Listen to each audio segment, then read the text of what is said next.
Schools need their money soon, and the legislature and the governor keep talking about it in a special session. We'll talk about it next on Capitol View.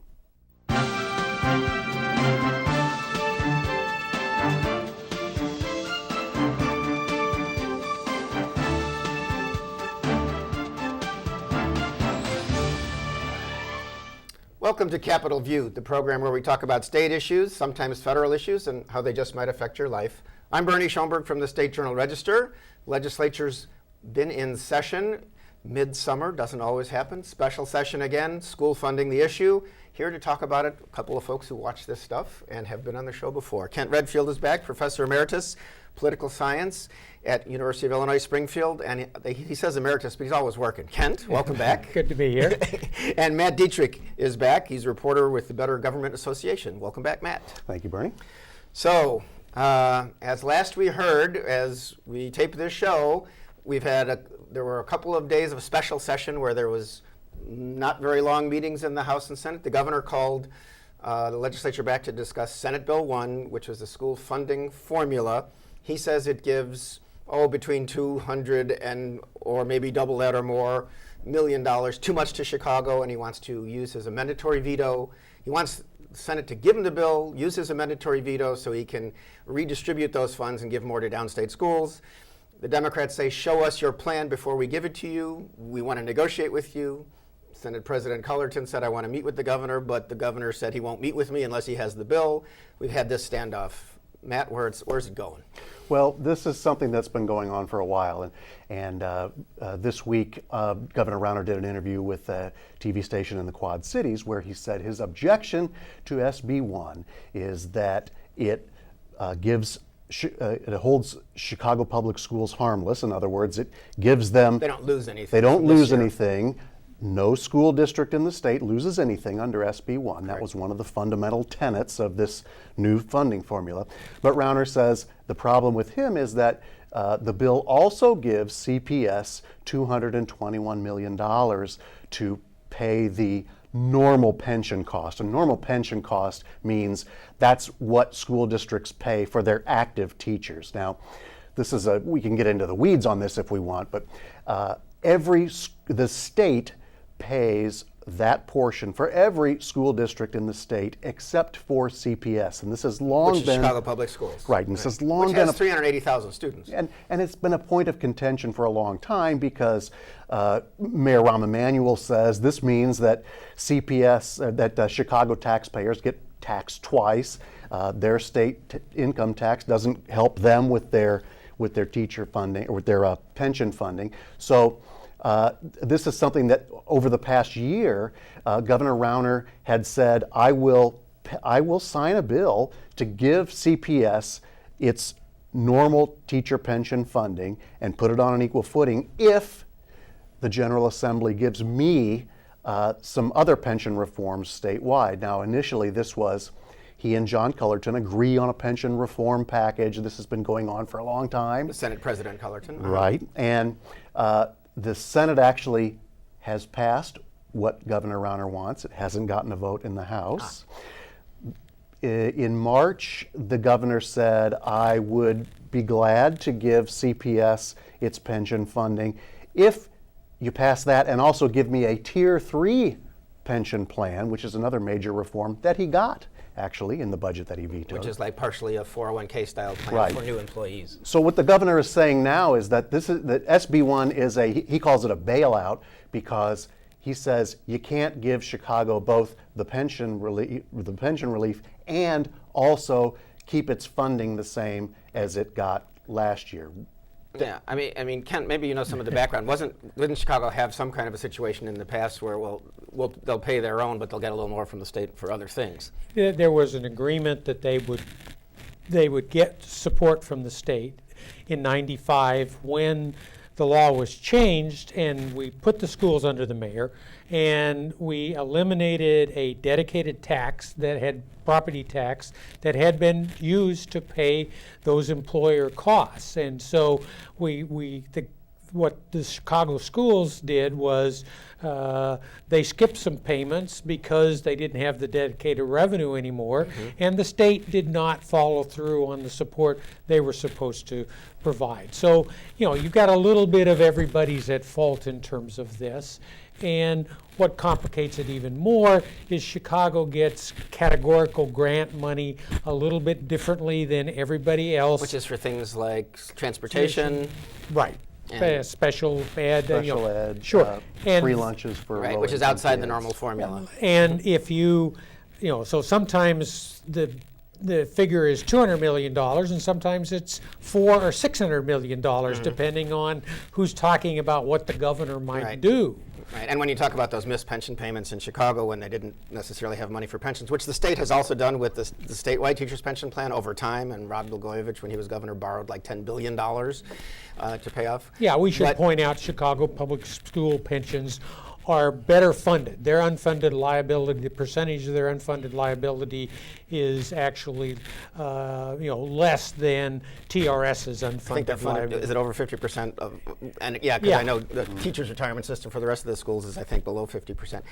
But the governor, when he talks about Chicago, it's years, we're not going to pay back Chicago for years of mismanagement. And he really has gone to smaller schools, and the state representatives, some of them on the Republican side downstate, they're all talking, we're not going to give our money to bail out Chicago. Matt, that's kind of, we've heard this for a long time, but in order to pass the new formula, obviously there's talk, you need compromise, but is that, Governor Rauner seems to be strongly using that, don't help Chicago. Even when he's in Chicago, he says that, which is kind of interesting. Maybe it's for a suburban audience. Right, and this is this is a theme that Rauner, it's a pretty old theme in Illinois politics, right? Playing Chicago versus everybody else. It is indeed. One thing that we should talk about, because our viewers probably get, I'm sure my head spins when I get into a lot of this stuff, but one of the things that you're going to hear a lot as this special session goes on is talk about this block grant. And Kent, you just mentioned that these categoricals come to Chicago differently than every other school district. Every other school district in the state has to apply for these every year. Chicago, in that 1995 law, it was established that they would just get a lump sum. And this was it's too hard to calculate for all the 400 schools they have or whatever. It was designed to cut the red tape for Chicago public schools. Now, one of the big arguments that's gone on ever since then is that that lump sum is still calculated based on the enrollment of Chicago public schools in 1995.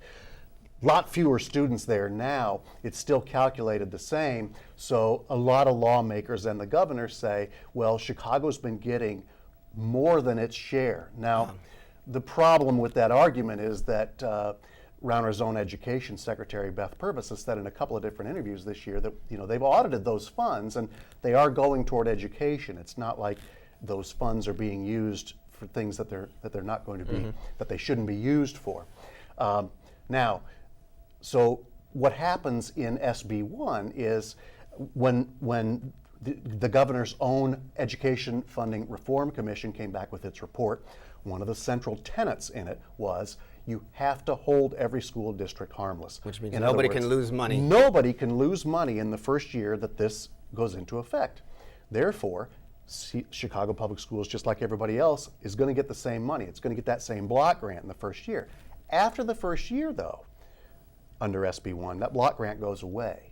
CPS has to apply for categoricals just like every other school district. It will be done under a new formula, so they will probably end up getting more money because now we're going to, under SB1 or under any evidence-based model, we're not going to distribute state education funds in a sort of one-size-fits-all, here's how much it costs to educate every single student across the state. It's more based on your poverty level and how many kids are in special ed. What's it going to take to get this specific school district up to this academic target? How much will they need? And that's the way it's going to be calculated. So Kent, one of the things, Beth Purvis, the education secretary, top aide to the governor on education, she did tell our newspaper, the State Journal Register, our education writer, Jason Neville, at one point, well, the governor likes 90% of this bill, but he doesn't like what's going to Chicago, so he's going to mandatorily veto it. And then everybody's that has kind of caught the fancy of a lot of people because when you're 90% for something, that should be a win. Fair, not fair? Well, I think it's fair in order to point that out. Obviously there are policy disagreements that are basic in terms of figuring this out, and this is a 40, 50 year, pick a number how long we've been fighting over this.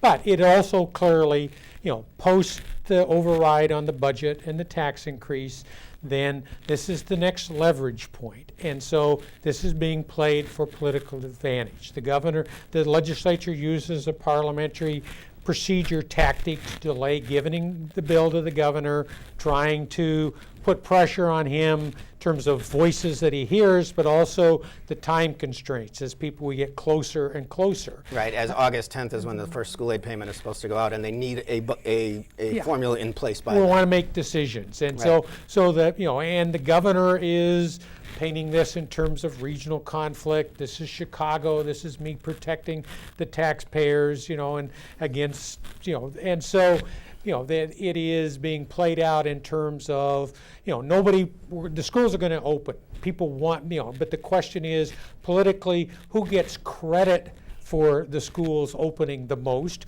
Who gets blame for holding things up? Right. And the danger is they could screw it up.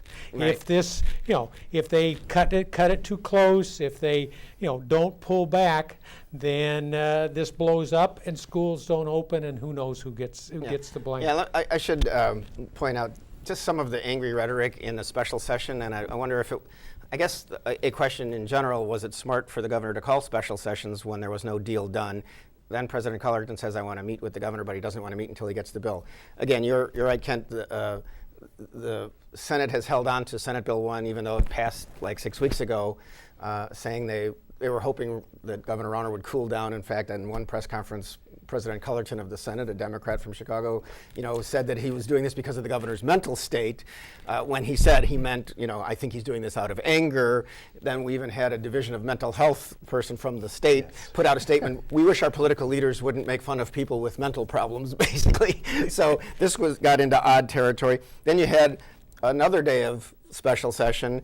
The governor had another press conference with a bunch of Republican legislators behind him, says to Madigan, says how terrible this is for the children, and says to Madigan and Cullerton, Speaker of the House, President of the Senate, turn in your homework, which could be seen as condescending, but is basically saying, I need that bill, when you also have people like Andy Manar, a key author of Senate Bill 1, who's a state senator from Bunker Hill in Macoupin County. He's been working on this new formula for years, basically saying that Governor Rauner is doing just like Governor Blagojevich did when he called several special sessions in past years when there was no legislation to act on or no agreement with the legislature. Why call us into this? It's just a waste of time. The public must look at this like we do. I mean, perhaps it's good for a little talk show. May not be good for government and the people of the state as we're looking for resolution to problems. Well, and I go back on this, I want to go back to February 1st. That's the day that the governor's own Commission on School Funding Reform released its report. Now, Andy Manar, again, had complained all throughout this process, he was on the commission, that, look, if we end this commission and just issue another report, that's a failure. We need to come out of this with a bill. And the governor issues this report, the commission issues this report, but there was no follow-up in the governor's office. The governor's office did not then push a bill out there. Right. Which has happened with a lot of his budget recommendations as well. You don't see language on a lot of things. And I spent a half an hour on the phone with Beth Purvis, and I sat through committee hearings in the Capitol where Senator Manar specifically grilled Secretary Purvis on where is the bill? And I asked this question in my interview, why is there not a bill? And what the administration had said was, well, we're going to leave that up to the General Assembly. That's not, and the problem with that is, and given the history of this administration so far, is when you do that, the governor's giving no clue what he'll sign. So they can't craft a bill, and if the governor's office is not directly involved in guiding this, you're bound to end up with exactly what we have. Right, but isn't it true that the governor's office likes kind of the Republican version of this bill, which takes gives less money to Chicago, which Maybe. is from, State Senator Jason Barrickman, a Republican from Bloomington, is the head of that, although he ended up in kind of an odd situation this week too, because he had a press conference after the second day of special session in which he indicated, or seemed to indicate, I wasn't there but I read about it, that the governor is now willing to not immediately veto or use his mandatory veto once he gets Senate Bill 1, but he will negotiate. And then about an hour later, he had to revise his remarks and say he was misconstrued, or that the reporters got it wrong or something, which, and said, well, the governor says he hasn't changed his position, which means he'll veto it and then negotiate. Kent, so what does that do to the?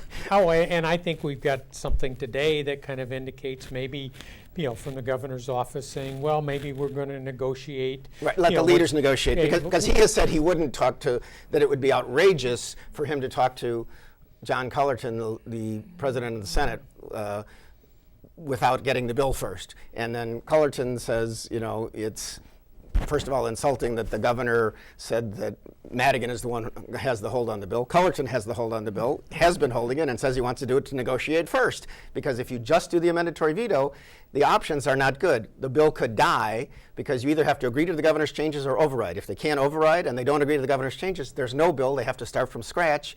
And again, we're only a couple weeks away from when schools are supposed to get their first payment for this year. Yeah, no, the best course of action is next week after the governor finally has the bill in his hands, and part of this has to do with how long each chamber has to deal with an action the governor takes. If they would sit down and come to some type of an agreement that everybody could sign off on, the general public would kind of look back and say, what was this last week about? But that's the safe way to do. And the danger, again, is getting them in a posture where they can't override, they can't accept, they don't have the votes either way.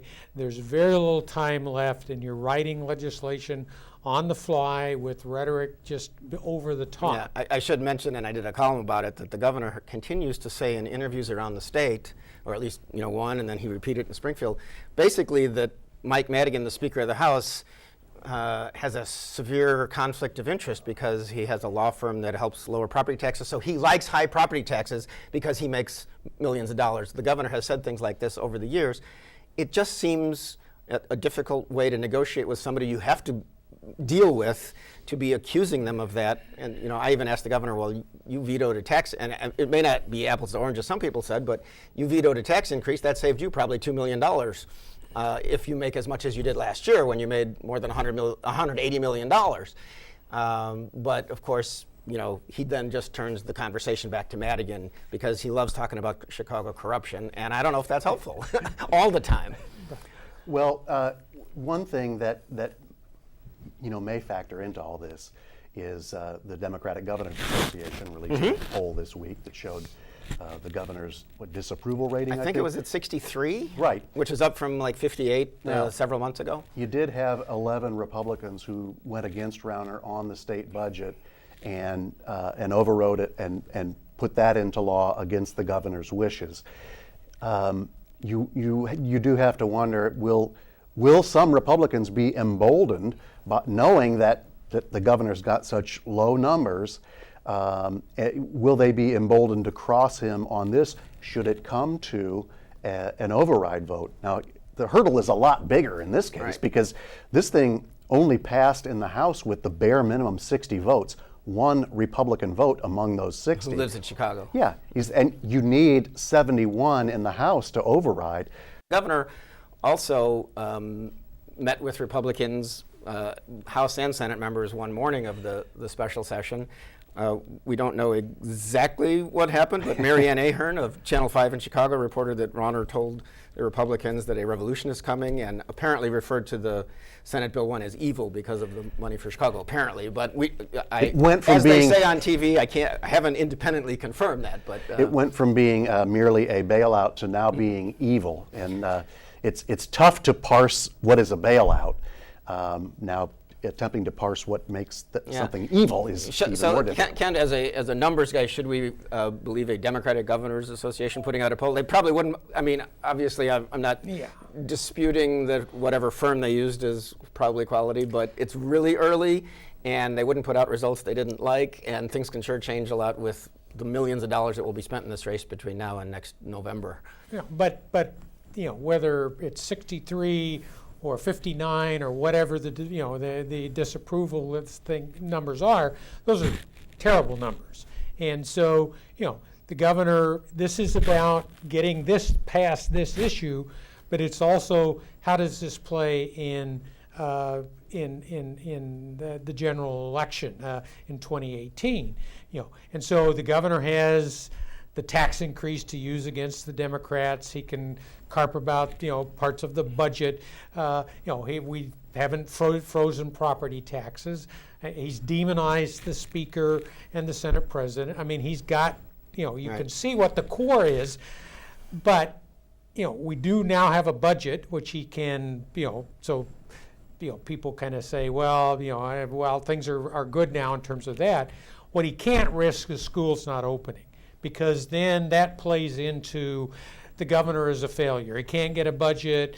The state's $15 billion in taxes, and now the schools aren't open, and it gets to a competency question. And so he wants to play this for all it's worth in terms of his political advantage, but he doesn't want to, he don't want to get in a posture where he gets overridden with Republican votes. He doesn't want to get in a posture where it blows up. And so this is a pretty dangerous game at this point. We'll see where it goes. Now, Diana Rauner, the First Lady, who let us all know in TV advertisements during the 2014 campaign that she's a Democrat but loves Bruce and loves what he's trying to do, put out another online ad, at least for her husband, saying, Bruce is for education and this is for our next generation. Helpful? Not? Matt? Confusing, Because? I would say, because Diana Rauner heads, of course, the Ounce of Prevention Fund, Which is early childhood education, very big well organization. known, very well respected advocacy group. Now, the governor has been saying throughout this that that the Senate bill is a bailout of Chicago schools. And when people ask him, well, you want to take money away from Chicago under SB 1 and give it to others, aren't you hurting the low-income students in Chicago? And he says, well, no, it's all about the students for me. And Diana and I have always given millions of dollars to teacher training and things like that. He talks about that a lot. Right. I think when you have Diana Rauner, if you take it in context of her statement that she is a Democrat, although she's given quite a bit to Republican candidates, if you go look through the Board of Elections, to me, it just makes this whole school funding issue all the more confusing. So I don't know that it adds anything. To me, it's just another smoke grenade.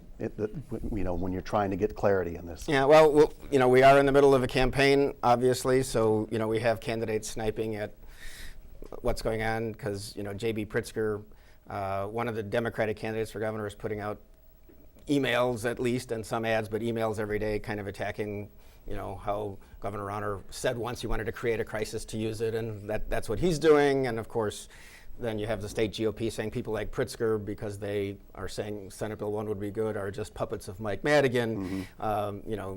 You've got Chris Kennedy, another candidate who was on a phone call this week talking about a plan to ease gun violence throughout the state and make sure that you have an investment in programs to fight violence. When you say how much would you invest, well, whatever it is, it'll be worth it. It's early for specifics, I suppose. I guess it's just that part of the process where we're going to see a year and a half of total campaign now. Yeah, I mean, the theme is, it's Madigan. And so we even had one of the press releases involving Senate Bill 1, either from the governor's camp or from the state board, the state Republican Party, said, referred to Pritzker and Biss and Kennedy as Madigan's candidates. He controls the whole Democratic field, or the primary candidates. Which kind of sounds like where the governor is. Let's talk about another Madigan briefly, just to get into a little of another issue. President Trump